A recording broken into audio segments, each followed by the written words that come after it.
You know that moment when you look at the person beside you and think you know every detail, every thought, every secret. I had that absolute certainty about my marriage to Daniel. We were the perfect couple in everyone's eyes. That type of relationship people pointed to as an example, as a life goal. 15 years together, 2 beautiful children, a comfortable house in a quiet neighborhood, annual trips to paradisiacal destinations, monthly romantic dinners without fail. I thought I had everything under control, that I knew my husband better than he knew himself. But let me tell you something. I learned the hardest way possible. You never really know someone until life decides to reveal the deepest secrets, those hidden in the darkest layers of the human soul. And when that revelation comes, it doesn't come gently knocking at the door. It breaks everything down, destroys your certainties, and leaves you questioning every moment you lived. It all started on a perfectly ordinary Tuesday in March. I remember because Tuesdays were our favorite days of the week. Those days without evening commitments, where we could simply be together after the children fell asleep. Daniel came home from work a bit earlier than normal, around 6 in the evening, with that smile I'd known for over 15 years. That smile that made me fall madly in love with him when we met at a college graduation party. He was a civil engineer, worked at a respected construction company in the city, always dedicated, always responsible, always predictable, in the best way possible. That afternoon he hugged me from behind while I prepared dinner, kissed my neck in that way that always made me smile, and whispered that he loved me. These were such natural gestures, so much a part of our routine, that I didn't question anything. Why would I? We were happy, or at least that's what I believed with every fiber of my being. The following days continued normal, absolutely ordinary, in their routine perfection. Taking the kids to school, working from home as a freelance editor, picking up the children, helping with homework, preparing dinner, watching television together on the couch with Daniel holding me, sleeping and starting all over again the next day. But you know that sixth sense they say women have? That intuition that screams when something isn't right, even when everything seems perfectly normal on the surface. It started whispering softly inside me. Small details that previously went unnoticed began to catch my attention. Daniel checking his phone more frequently, a discreet smile appearing at the corner of his lips when reading messages, the phone always with the screen facing down when it was on the table. He started taking longer showers, using a different cologne, more expensive, that I had never seen in our bathroom. When I casually asked about the new fragrance, he said that a work colleague had recommended it, and he thought it was interesting to try.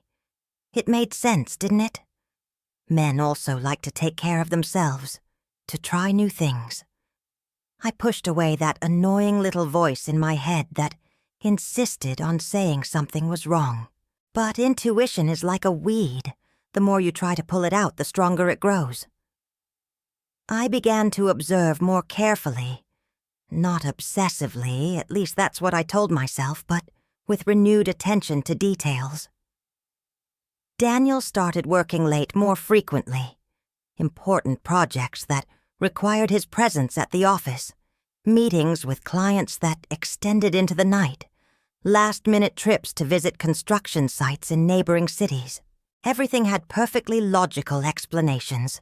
Everything made sense within the context of his career.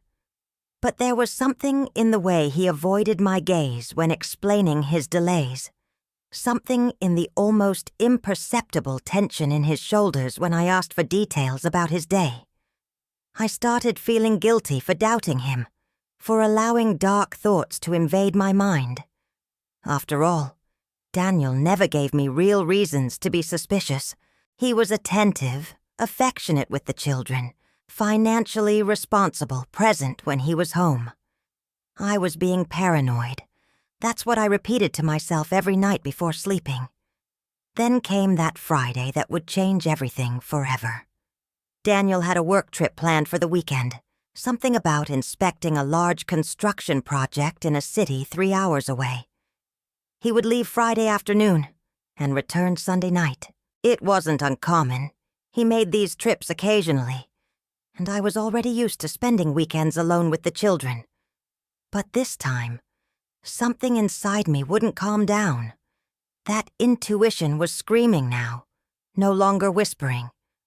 On Thursday night, while he packed his suitcase, I watched every movement. He folded shirts with excessive care, chose his best casual clothes, included that new cologne. For a construction site inspection? The doubt grew like a storm inside my chest when he placed a dress shirt I had never seen before. Light blue, obviously new and expensive. Something inside me broke. I casually asked about the shirt, and he responded too quickly, saying he had bought it weeks ago and forgot to mention it. Lie. I knew every piece of clothing in his closet. I washed and ironed his clothes, religiously. That shirt was new. Very new. I decided to do something I never imagined I would do. Something that went against all my principles about trust and privacy. That night, after Daniel fell asleep, I grabbed his phone with trembling hands. I knew his password. He had never hidden it from me. Another sign that I was being paranoid. Right. Wrong. So terribly wrong. When I unlocked the phone, my heart was beating so hard, I was sure he would wake up from the sound. I started checking his messages, emails, social media apps. Everything seemed normal at first. Work messages, group chats with friends about soccer, silly photos our kids sent. But then I found an app I didn't recognize, hidden in a folder in the lower corner of the screen. Discreet. Designed to go unnoticed. My fingers hesitated over the icon.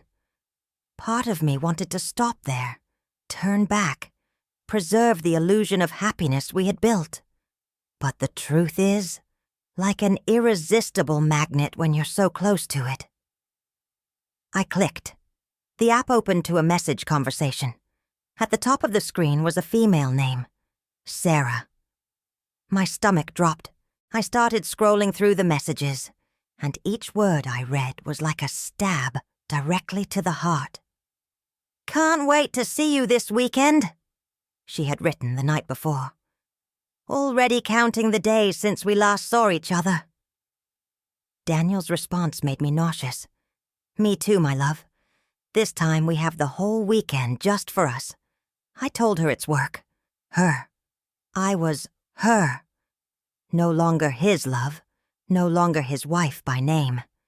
Just her. The inconvenient obstacle in his secret romance.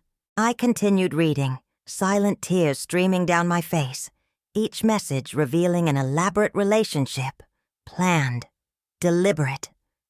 It wasn't a one-night mistake. It wasn't a momentary weakness. It was a complete affair, structured, with promises of eternal love and future plans. I discovered that Sarah worked as an architect at a partner firm of Daniel's company, that they met 8 months ago at a professional conference, that she was 28 years old, 7 years younger than me, no children, no complications. The photos they exchanged showed a beautiful woman, vibrant, with that youthful glow. I felt I had lost between dirty diapers and sleepless nights caring for sick children. I went back to bed in shock, lying beside the man I thought I knew. The man who was coldly planning a romantic weekend with another woman, while leaving me at home taking care of our children. The Daniel beside me snored softly, completely oblivious to the hurricane he had unleashed inside me. I spent the entire night awake, processing, planning, trying to understand how I had gotten there. When the first rays of sun came through the window, I still had no answers, only a piercing pain in my chest and a cold clarity about what I needed to do. I wouldn't confront Daniel yet. Wouldn't give him the opportunity to prepare convincing lies or manipulate me with elaborate excuses. I needed more information, needed to understand the full extent of the betrayal before deciding my next steps. On Friday morning, I acted as if nothing had happened. I prepared breakfast as always, kissed Daniel when he left for work, wished him a good trip with a smile that physically hurt to keep on my face. As soon as the children left for school, I called my best friend Rebecca, the only person I completely trusted with something of this magnitude. Rebecca had known me since college, had been my maid of honor at the wedding, was godmother to my oldest daughter, Emma. When I told her about what I discovered, the silence on the other end of the line was deafening. After a few seconds that seemed eternal, she finally spoke, her voice loaded with anger and pain for me. "That son of a bitch, after everything you did for him, for this family." But then Rebecca said something that completely changed my perspective. "You need concrete proof before confronting him. He'll deny it. He'll say you invaded his privacy. He'll turn the situation against you if you only have cell phone messages. You need something irrefutable." She was right. In divorce cases, especially when children are involved, solid evidence of infidelity could make all the difference in custody negotiations and division of assets. Rebecca had a cousin who worked as a private investigator, someone discreet and reliable. Within hours, we were sitting in the small but organized office of Michael Thompson, a middle-aged man with kind but perceptive eyes, who obviously had seen many stories like mine. I showed him screenshots I had taken of Daniel's messages with Sarah, provided details about the supposed work trip, gave him all the information I had. Michael listened to everything with professional attention, taking occasional notes, showing no judgment or surprise. When I finished, he leaned back in his chair and said something I will never forget. "Mrs. Johnson, in my 20 years doing this work, I've learned that the hardest part isn't discovering the truth. It's accepting that the person you loved is capable of such deception. I'll get you the proof you need, but prepare yourself, because what you discover may be even worse than you imagine." His words terrified me, and at the same time strengthened my resolve. I needed to know the whole truth, no matter how much it hurt. Michael elaborated a plan. He would follow Daniel discreetly during the weekend, document his movements, photograph his encounters with Sarah, collect irrefutable evidence. It would be expensive, but Rebecca insisted on splitting the costs with me, saying it was the least she could do. I returned home that afternoon in a state of emotional numbness, functioning on autopilot while preparing dinner for the children, helping with homework, reading bedtime stories. Emma, my 10-year-old daughter, asked if I was okay, her big worried eyes studying my face. I forced another smile and said I was just tired, that everything would be fine soon. Another lie in a house that apparently was built on them. When Daniel called that night from his supposed trip, saying he had arrived safely at the hotel and that he loved me, I responded with the appropriate words, hating each syllable that came out of my mouth. He had no idea that his carefully constructed farce was about to crumble. The weekend was torture. Michael sent me periodic updates via coded messages we had arranged. Daniel wasn't at any work hotel. He was at a romantic beachfront resort, the kind of place where we had spent our honeymoon 15 years ago. He and Sarah were photographed, checking in together, holding hands, him gallantly carrying her suitcase, smiling at her the way he used to smile at me. The photos Michael sent were like knives being slowly inserted into my heart. Daniel and Sarah dining by candlelight at a sophisticated resort restaurant, toasting with champagne, lost in each other's eyes. Daniel and Sarah walking on the beach at sunset, he with his arm around her, kissing her hair. Daniel and Sarah in the hotel pool, her laughing while he spun her in the water, The same game he used to play with me years ago, when our love was still new and exciting. Each image was a painful confirmation that my marriage was a lie, that the man with whom I shared my life, my bed, my children, was a complete stranger. But then Michael discovered something that transformed my pain into something more complex, deeper.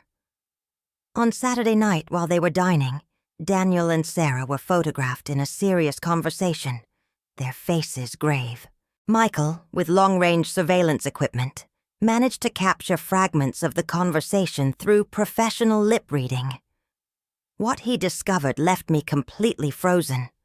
Sarah was pregnant with Daniel's child, and they were seriously discussing how and when he would leave his family to start a new life with her and the baby. It wasn't just an affair. It wasn't just an exciting midlife adventure. Daniel was planning to abandon us, was building a completely new family while pretending to love the one he already had. Subsequent messages that Michael intercepted confirmed everything. Sarah was 3 months pregnant. They had planned that Daniel would ask for a divorce in June, right after Emma finished the school year, minimizing the disruption in the children's lives, as if the father abandoning the family was just a temporary inconvenience the children would easily overcome. When Daniel returned home Sunday night, tanned and relaxed from his romantic weekend disguised as work, I greeted him with the children as always. He hugged us, distributed cheap gifts he had obviously bought at the airport at the last minute to maintain the farce, told invented stories about the construction site he had supposedly inspected. Our son Jacob, 7 years old, hung on his neck, saying how much he had missed his father. Emma bombarded him with questions about the trip, wanting to know all the details. And Daniel lied to them with frightening ease, elaborating false stories with convincing details, laughing and joking as if he hadn't spent the entire weekend planning to leave them. I watched everything with a cold and distant clarity, finally seeing who Daniel really was behind the mask of perfect husband and dedicated father. He was a consummate liar, an experienced manipulator, someone capable of compartmentalizing his life in a way that deeply frightened me. That night, after the children fell asleep, Daniel wanted to make love. He approached me with that look I used to find seductive, his hands seeking my body with familiarity developed over years together. Each touch made me want to vomit. This was the same hand that had caressed another woman days ago, the same body that had intertwined with Sarah in a romantic hotel room while I took care of our children alone. But I couldn't pull back yet, couldn't reveal that I knew. I needed more time to organize my strategy, consult lawyers, protect my children and my rights. So I closed my eyes and let it happen, mentally dissociating from the experience, thinking about anything except the man on top of me. It was the hardest thing I had ever done, harder even than discovering the betrayal. When it was over and Daniel fell asleep satisfied beside me, I got up silently and took a long hot shower, scrubbing my skin until it was red, trying to feel clean again. The following days were surreal. I lived in 2 parallel realities. In the first, I was the loving wife, the dedicated mother, keeping the house running perfectly, smiling and waving when Daniel left for work every morning. In the second reality, I was meticulously planning the end of my marriage. I consulted 3 different divorce lawyers, finally choosing a brilliant woman named Patricia Morgan, who had a reputation for being relentless in protecting her clients' interests. Patricia reviewed all the evidence Michael had collected, the photographs, hotel records, message transcripts, everything documented and authenticated. She smiled with professional satisfaction seeing the complete dossier. "With this here," she said, "we guarantee you get primary custody of the children, the house, and a very generous alimony. Infidelity combined with family abandonment for an illegitimate child won't look good for him in court." Her words should have brought me comfort, but only made me feel empty. It wasn't about winning or losing. It was about the complete collapse of the world I thought I had built. Meanwhile, I discovered more about Sarah through my own discreet investigation. I searched her social media, although her profile was quite private. I found old photos, articles about architecture projects she had led, an interview in a design magazine where she spoke enthusiastically about her career and ambitions. It was difficult to hate her completely, because, in a way, she was also a victim of Daniel's lies. He had probably minimized his marriage, maybe even insinuated that our relationship had been over for a long time, that we were together only for the children. Sarah probably believed she was in a genuine relationship with a man who was bravely leaving an unhappy marriage. But then I remembered that she knew he was married from the beginning, knew there were children involved, and still chose to proceed. The sympathy I felt evaporated quickly. She had made her choices, just like Daniel, and both would have to face the consequences. I decided I would confront Daniel on my own terms, at the right time, when I was completely prepared. Patricia suggested we do it officially, with Daniel being served with divorce papers, but something inside me wanted to see him face the truth, personally first. I wanted to look into his eyes when I presented the evidence, wanted to see the mask fall, wanted to witness the moment when he realized his carefully constructed farce had completely crumbled. So I planned everything meticulously.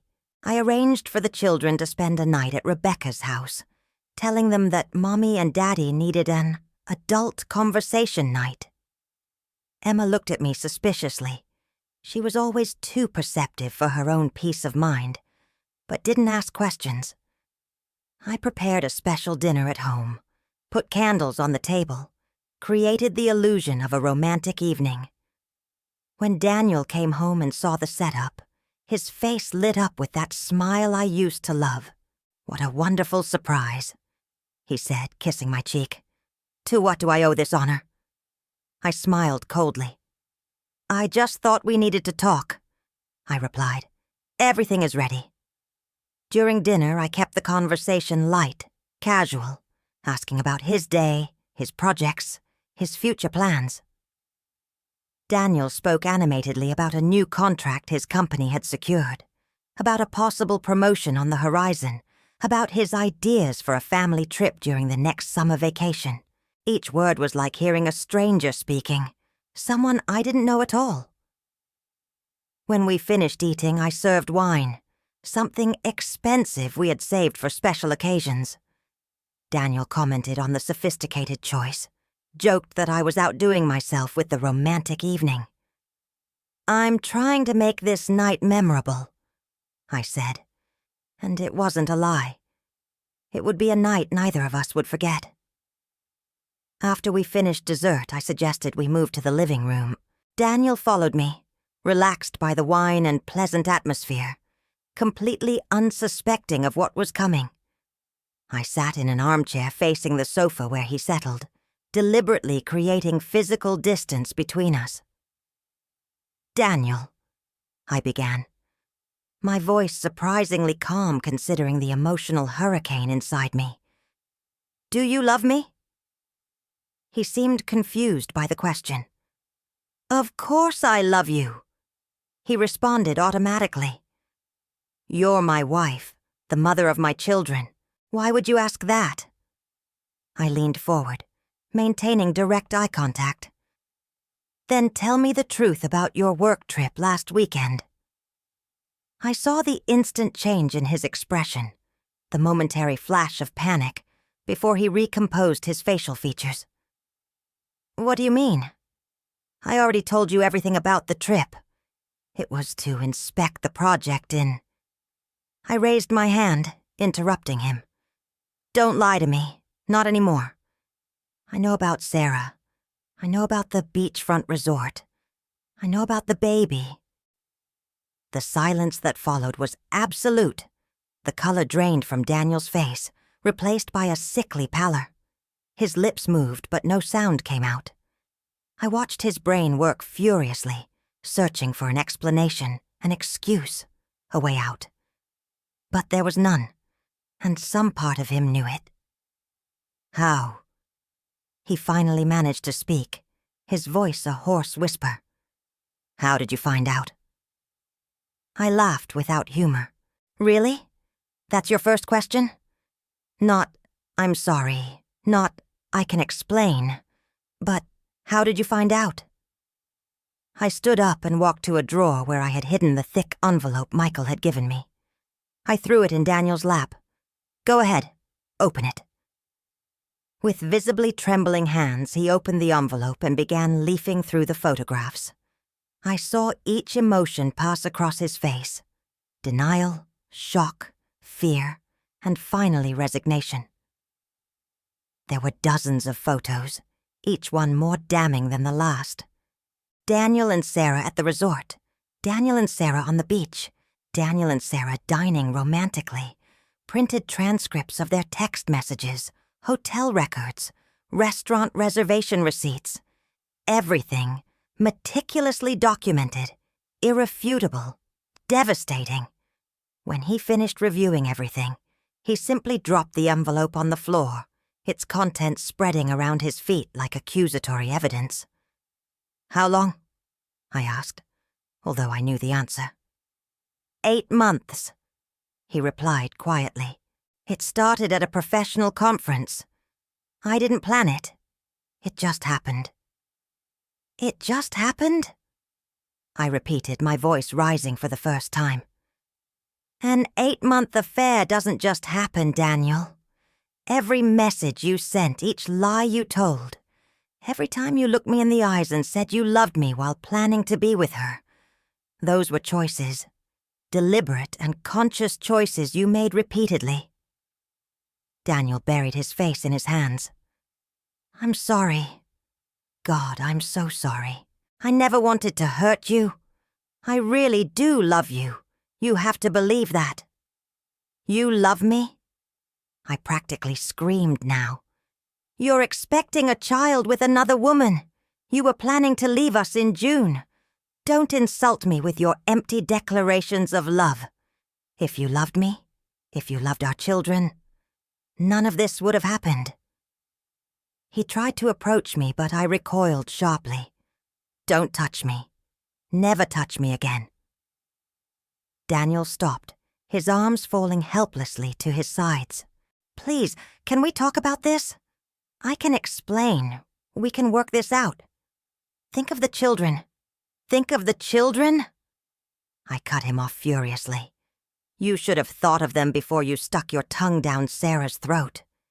You should have thought of them before planning to abandon your family for another woman. Don't use our children as a shield now, Daniel. You lost that right. I grabbed another envelope, this one containing the divorce papers Patricia had prepared. You have 2 options.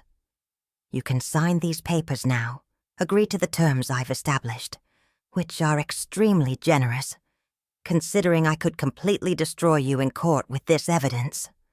Or you can fight me, and I promise I'll make sure every person we know, every colleague, every family member, every friend, sees these photos and knows exactly what kind of man you are. Sarah will also see everything I've documented. The company where you both work will know about the affair, about the pregnancy. Choose wisely. Daniel looked at the divorce papers as if they were a death sentence. You can't be serious. 15 years together, everything we built. You're going to throw it all away over one mistake? I'm throwing it away? I repeated incredulously. Me? Daniel, you destroyed our marriage. You chose another woman. You're having a child with her. I'm just refusing to live in a lie any longer than I already have. He tried a different approach, his voice taking on an almost pleading tone. What about Sarah? The baby? I have responsibilities to them too. Then go, I replied coldly. Go to your new family. But you won't have both. You won't have your cake and eat it too. You made your choice when you slept with her, when you decided to have a child with her. Now live with the consequences. I saw the moment Daniel realized there was no going back, that there was no argument he could make, no manipulation that would work. He picked up the papers with trembling hands and began reading them. The terms were clear. I would get primary custody of the children, with him having initially supervised visitation rights. The house would be mine. He would pay generous alimony and maintain the children comfortably.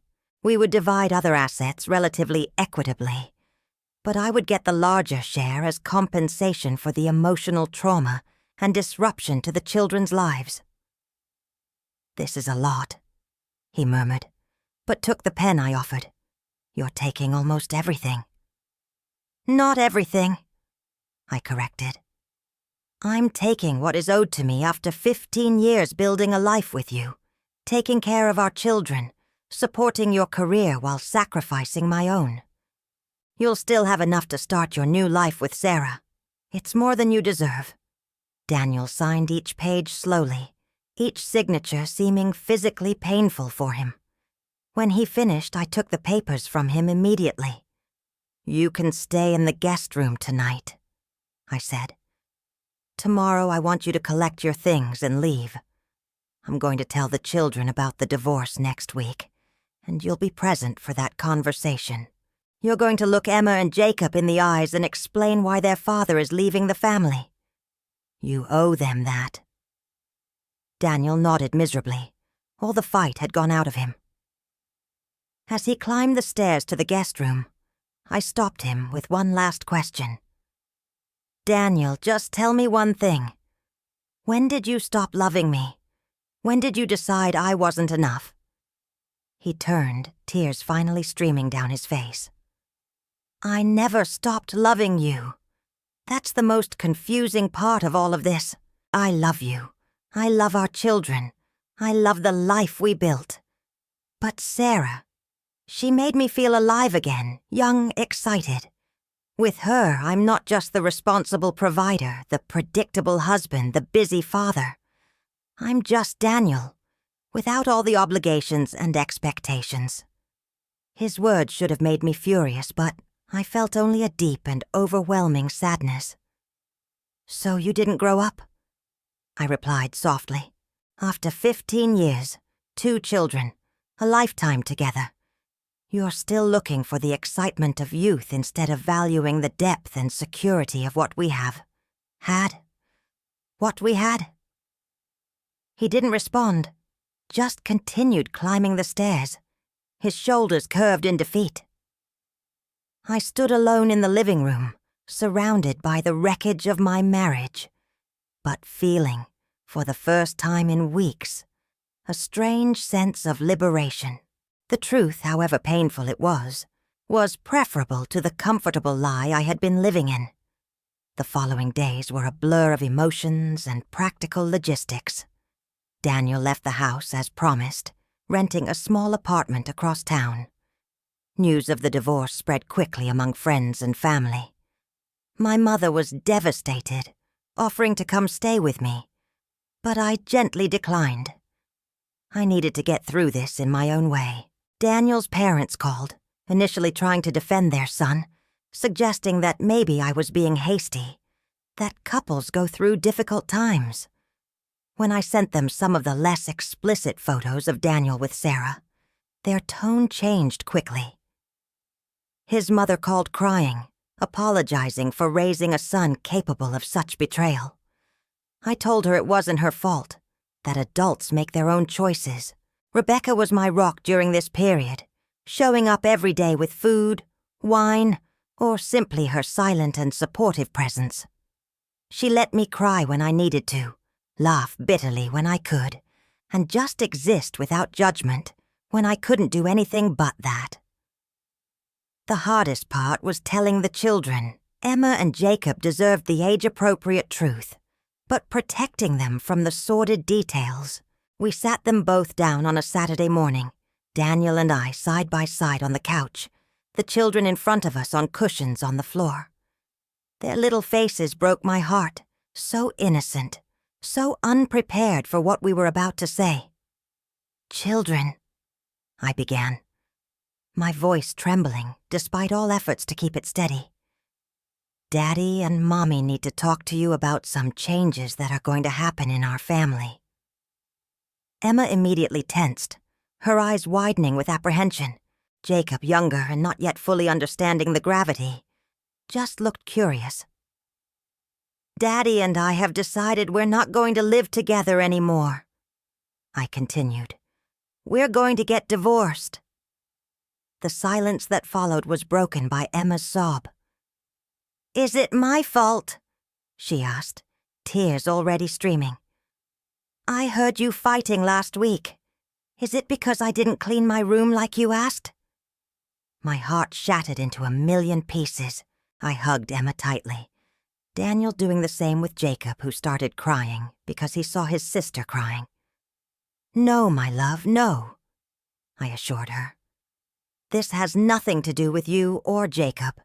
You're both perfect, and we love you more than anything in the world. This is between adults, complicated adult things that have nothing to do with you," Daniel added, his own voice thick with emotion. "You'll still have two parents who love you unconditionally. That will never change.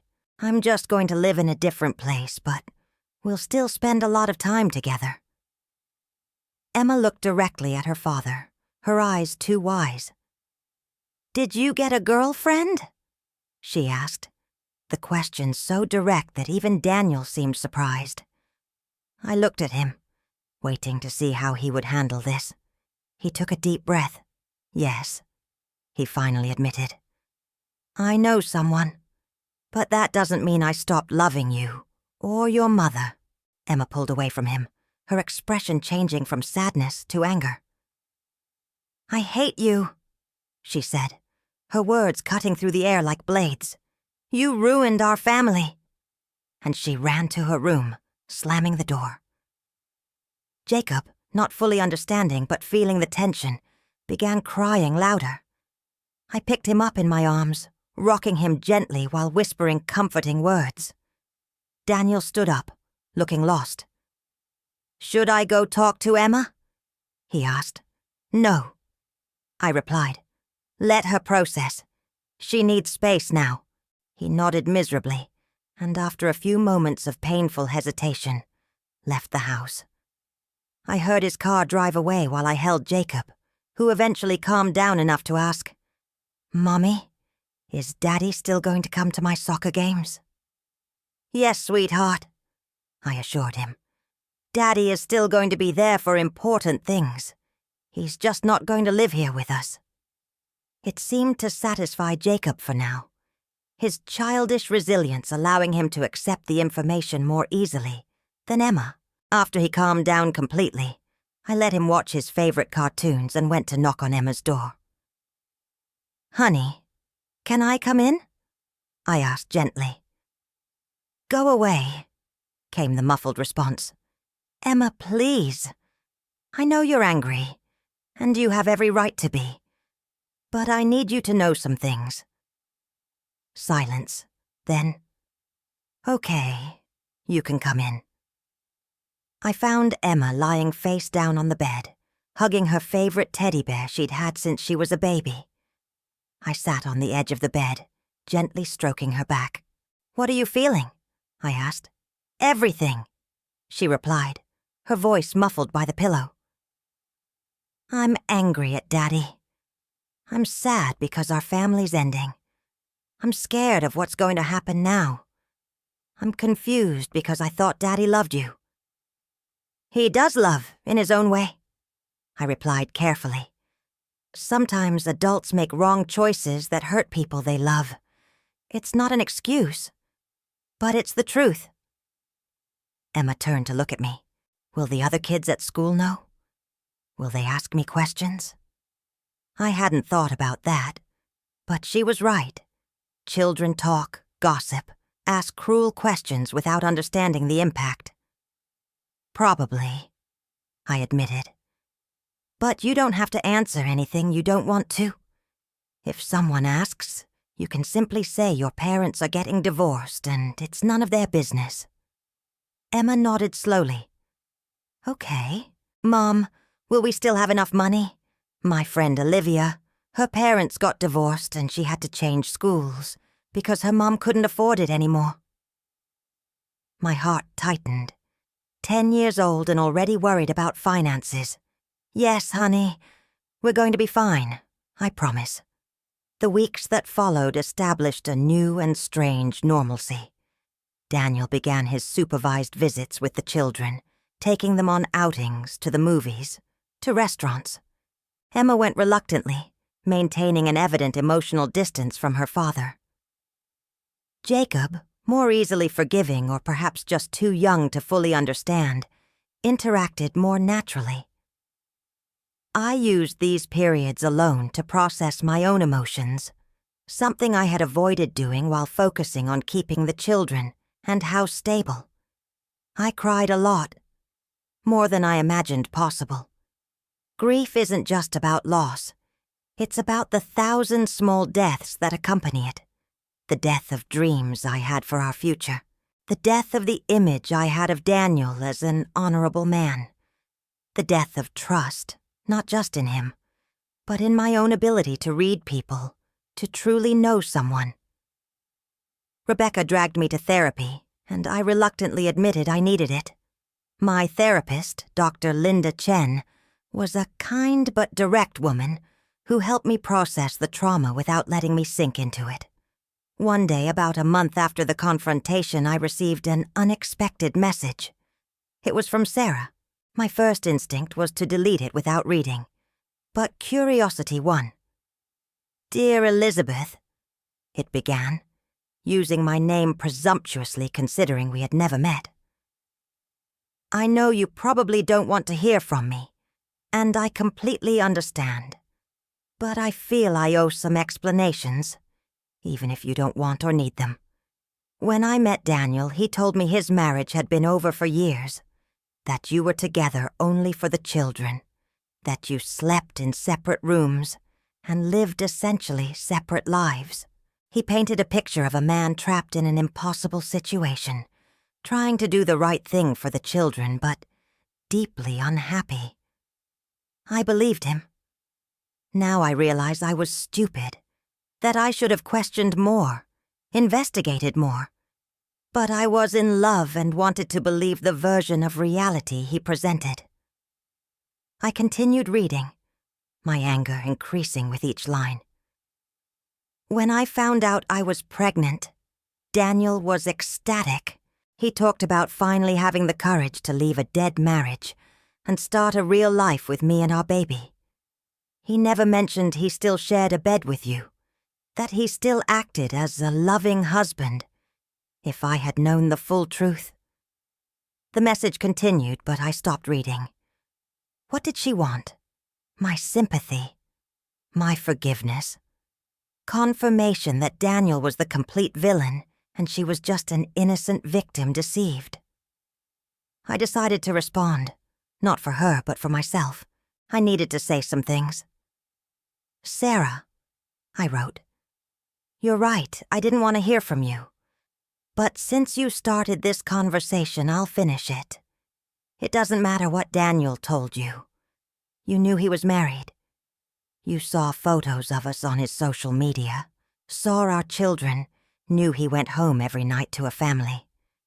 You chose to believe the convenient narrative because it made your actions palatable. You're not a victim here. You're an accomplice. That said, Daniel lied to both of us, manipulated both of us, used both of us to serve his needs. You're going to learn, as I learned, that a man capable of lying so elaborately to his wife of 15 years will have no problem lying to you, too. When he starts working late again, when he starts guarding his phone more carefully, when he starts taking longer showers, remember this message. As for the baby, that innocent child doesn't deserve to grow up amid all this mess. I hope, for her sake, that you and Daniel can make it work. But don't contact me again. I'm closing this chapter of my life, and you're part of it." I sent the message and blocked her number immediately, feeling a sense of closure. The divorce process progressed surprisingly smoothly, mainly because Daniel signed everything that was placed in front of him without contestation. Patricia commented that she rarely saw cases so straightforward when infidelity was involved. "Usually there's more fighting," she said. "He must be really guilty or really in love with this other woman and wanting to get it over with quickly to be with her." Probably both, I thought. Daniel tried to talk to me several times during this period, long messages apologizing, begging for some kind of forgiveness, or at least understanding. I ignored them all. He had lost the right to my emotional considerations. Our only communications were about the children, schedule coordination, practical logistical matters. I became an expert in cold and efficient courtesy, treating him with the same professional cordiality I would use with a stranger. This seemed to hurt him more than anger or accusations would have, which brought a small and petty satisfaction. 3 months after the initial separation, the divorce was finalized. There was no courtroom drama, no public battle. We just signed papers in Patricia's office, witnesses present. Everything very civilized and depressingly bureaucratic for the end of 15 years of marriage. When we finished, Daniel hesitated, clearly wanting to say something.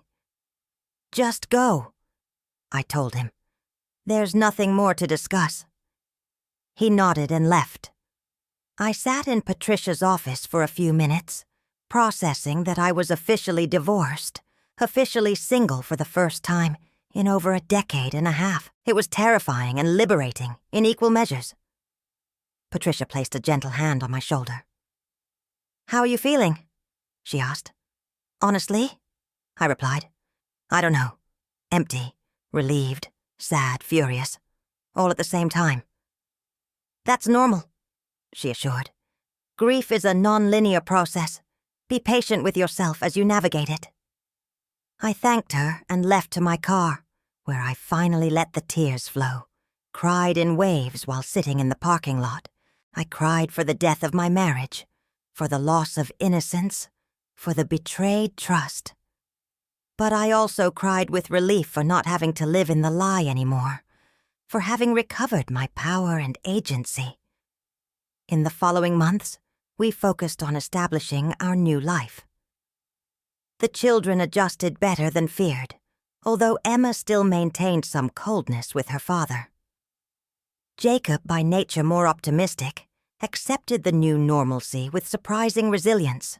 Daniel eventually introduced Sarah to the children, something we discussed extensively beforehand. I set strict rules. No sleepovers at her place until the children were more comfortable. No introducing her as new mommy or substitute. No excessive PDA in front of them. Daniel agreed to everything, clearly desperate to make anything work. When Emma and Jacob came home after meeting Sarah for the first time, I asked careful questions, assessing their reactions. "She's pretty," Emma said with disinterest. "She has a cool apartment with lots of design books. She tried to be nice, but I didn't want to be there." Jacob was more animated. "She has a cat, and she let me help make cookies." I smiled despite the pang of jealousy. "That's good, sweetheart. But remember, you don't have to like her if you don't want to. Your feelings are valid." Emma looked at me with those two wise eyes. "She's pregnant. Did you know?" I knew, but I made my surprised face for Emma. "Oh, and how do you feel about that?" Emma shrugged. "I don't know. It's going to be weird, I guess, having a half-brother or sister who lives in a different house." I pulled both children into a hug. "We'll figure it out together, okay?" Meanwhile, I began my own journey of rediscovery. I was in my early 30s, divorced, mother of 2, trying to figure out who I was outside the context of being Daniel's wife. I took up my editing career more seriously, accepting larger projects, building my portfolio. Rebecca convinced me to join a yoga class, where I met a group of amazing women who became close friends. Some were divorced too, and there was comfort in knowing I wasn't alone, that others had survived similar betrayals and rebuilt meaningful lives. I eventually started dating. Nothing serious. Just reminders that I was still attractive and desirable, that Daniel hadn't completely destroyed my ability to trust or connect. They were therapeutic experiences, rediscovering what I liked and didn't like, learning to establish clearer boundaries, recognizing warning signs earlier. My therapist helped me process how I had neglected intuition, how I had chosen comfort over truth in my early identification of Daniel's infidelity signs. I learned to trust my instincts again, to honor that inner voice instead of silencing it for convenience. Sarah gave birth to a girl 6 months after our divorce was finalized. Daniel sent a message informing me, along with a photo of the baby. I looked at the photo of a child who was half-sister to my children, who carried Daniel's genes just like Emma and Jacob. It was surreal and painful, but also finally real in a way that made it impossible to ignore. I responded politely, congratulating him, then blocked again to give emotional space. Emma and Jacob would eventually meet their half-sister. It was inevitable. But not yet. Not while the wounds were still so fresh. When I told the children they had a half-sister, the reactions were mixed. Emma rolled her eyes with all the preteen drama. Great. Another reminder of how Dad ruined everything. Jacob was genuinely excited. Can I teach her soccer when she grows up? I laughed, despite everything. Eventually, sweetheart. But babies are very small for now. It was strange navigating this new, expanded family dynamic. But we focused only on our nuclear unit, Emma, Jacob, and me, building our own happiness independent of Daniel's choices. 1 year after the divorce, I was in a surprisingly better place. The acute pain had become a dull and manageable ache. I still had difficult moments, usually triggered by unexpected things like hearing our wedding song in a store or passing a restaurant where we used to dine. But they were moments, no longer permanent states. I learned that healing isn't linear, that some days are steps backward in a predominantly forward journey. My house, which had been haunted by memories of betrayal, slowly became a sanctuary again, filled with new traditions and meanings. We redecorated, Emma and I, transforming spaces to reflect who we were now instead of who we were before. The bedroom I used to share with Daniel became truly mine, with colors and furniture chosen by me alone. It was liberating in ways I didn't expect, small joys of autonomy I had forgotten during the years of marital compromise. Daniel and I managed to establish a functional co-parenting relationship, although still laden with unresolved emotion on my part. He was consistent with alimony and financial support, responsible in his visits, genuinely trying to be a good father, despite having been a terrible husband. Sarah, to her credit, never tried to overstep boundaries with my children or with me. She remained a distant but respectful presence on the periphery of our lives. I heard through mutual friends that she and Daniel had their own problems, that he was showing some of the same behaviors that preceded our divorce. Working late, being evasive about his whereabouts, guarding his phone carefully. I didn't feel satisfaction in this as I would have expected. In fact, I felt sorry for Sarah, trapped in the same cycle I had escaped. Some people never change, and Daniel apparently was one of them. But it was no longer my problem or responsibility. Reflecting on everything, I realized the biggest lesson wasn't about Daniel or betrayal or marriage. It was about self-knowledge and self-trust. I had neglected my intuition, dismissed warning signs, chosen the comfort of illusion over the discomfort of truth. I had lost myself in the identity of being Daniel's wife and mother of our children, forgetting to be Elizabeth first. The divorce, as devastating as it was, forced me to find myself again, to rebuild from the inside out instead of defining myself by external relationships. I learned that truly, knowing someone is impossible, no matter how much time you spend together, because people are fundamentally mysterious, capable of compartmentalizing and hiding parts of themselves in ways we never imagined possible. But more importantly, I learned to truly know myself, to honor my own needs and boundaries, to trust my instincts, to value my own company and strength. If you're reading this and recognize yourself in some part of this story, if you're experiencing that intuition whispering that something is wrong, but are terrified of confirming it, let me tell you, trust yourself. Your intuition is body wisdom that perceives truths your conscious mind doesn't want to accept. It's not paranoia, it's not insecurity, it's self-protection. And if you discover your worst fears are true, I want you to know you will survive. It will be devastating and painful, and will shake the very foundations of who you think you are. But on the other side of that pain is clarity, strength, and the opportunity to rebuild an authentic life based on truth instead of illusion. You are stronger than you imagine, more resilient than you believe, more capable than you think. Don't let fear of truth trap you in a comfortable lie. You deserve more. Your children, if you have them, deserve more. And one day, when you're on the other side, you'll look back and thank yourself for the courage to face the truth and rebuild. So, if this story touched you in some way, if it awakened something inside you, if you have your own story of discovery and survival, leave a comment below. Share your experience, your lessons learned, your journey through betrayal and healing. Sometimes just knowing we're not alone makes all the difference.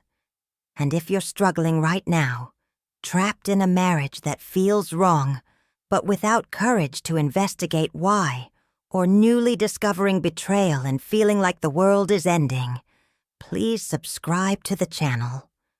I'll continue sharing real stories of survival, healing strategies, and resources to navigate the legal and emotional aspects of divorce.